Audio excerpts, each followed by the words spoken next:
It's a Minimalist Monday edition of Optimal Living Daily, episode 1403, Getting Lost in the Twitterverse and Other Misadventures by Dusti with RowdyKittens.com. And I'm Justin Malik, the guy that reads to you every single day of the year, including weekends and holidays, to help you live a more meaningful and positive life. Today's post being from a guest writer on Rowdy Kittens. I'll tell you more about her after the reading, so for now, let's get right to it as we optimize your life. Getting Lost in the Twitterverse and Other Misadventures by Dusti with RowdyKittens.com. In late January, I had a meltdown, pretty much an epic episode which involved my entire life going down the proverbial tube in a matter of days. My relationship was broken and lying on the ground in a million pieces. I couldn't write. I couldn't function. How had I gotten here? Well, it was a long series of events. Having become fully indoctrinated as a blogger and writer, I found myself plugged in much more often. In September, I finally got a smartphone. The perceived pressure was to respond to requests and comments immediately. Couldn't miss an opportunity. Had to post frequently. Oh, can't forget the networking.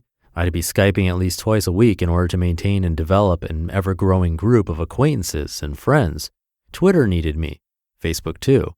Even after I turned off comments, the frequency I was online micromanaging my fledgling business was appalling. Never questioning my own ability to handle the tides of the internet, I simply rode whatever wave came my way next. It was like the day of surfing that never ended. That is, it didn't end until I was so utterly exhausted, I fell off my board and started to drown. 6 months of incessant connection, 6 weeks of attempting to recover. That was so much time wasted. I could have been working towards my goals, creating great work, or spending time with friends. Instead, I spent it mostly at home in recovery mode, unable to write or think with clarity. It was total digital burnout. That was when I decided I wouldn't let that happen again. I am not a gadget, and neither are you. We can't handle unending information streams. No matter how useful technology is, it is not the answer to all of our problems. It creates a new set of dysfunctions we have to learn how to handle. The opportunities created by the ability to work entirely in the digital world are exciting and wonderful, but ignoring the consequences that can result from digital dependency is dangerous. Unquestioned technophilia is nothing more than turning computer chips into a tangible deity. Don't get me wrong, I love technology. It means I can stay at home with my daughter and work from anywhere in the world. It means I have friends across the globe. But if I'm always online, I'm not spending quality time with my daughter or the friends I have now.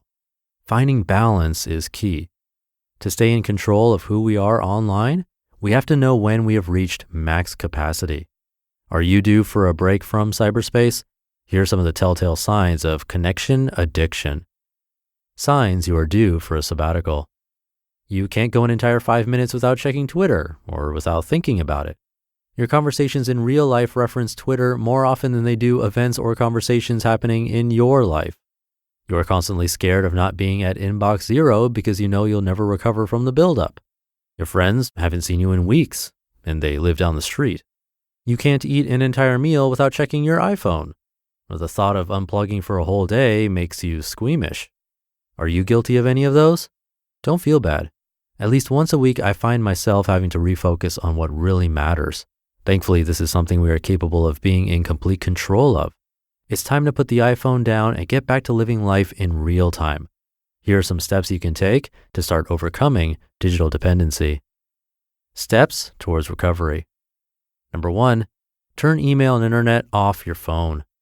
A step backwards? That's techno-sacrilege. Guess what? We all survived before without internet on our phones and will keep surviving without it. Downgrade, save money, and watch how much more often you connect with a real human voice and the people you care enough to have a phone number for. Number 2, work offline. As a writer, I find myself on my laptop for most of my work. It's far too easy to start researching or checking social media. One of the best ways to fix this problem is by working at locations where there isn't an internet connection. One of my favorite offices is a cafe with great ambiance, free refills on my coffee, and the most incredible chocolate I've ever tasted.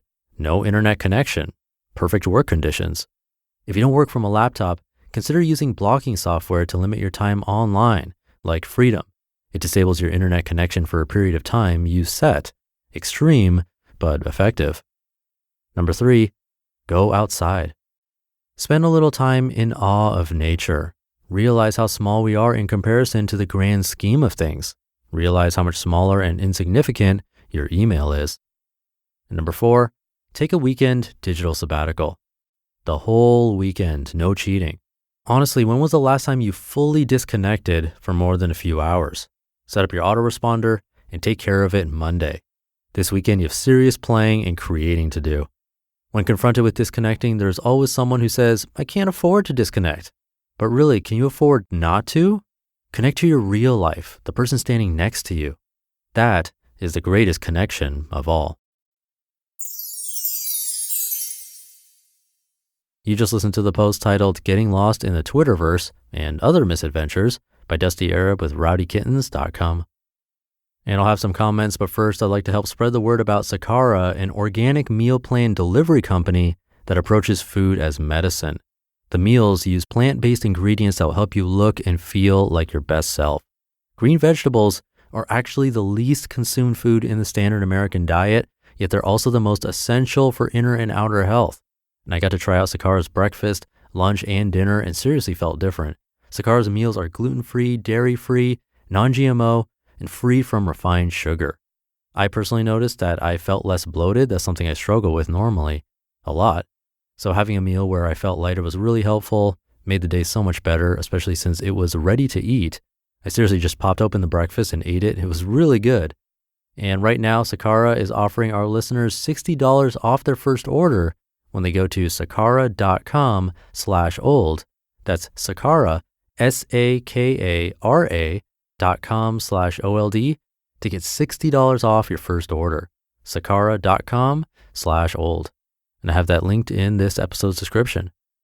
And thank you to Tammy from Rowdy Kittens for letting me share content from her site. The guest author, Dusti, is a writer and the author of The Minimalist Mom. Digital sabbaticals are often recommended here. It's something I haven't personally tried, but I do think I have it under control for the most part. I rarely check Facebook or Instagram or Twitter or Pinterest. I don't see the value like I used to.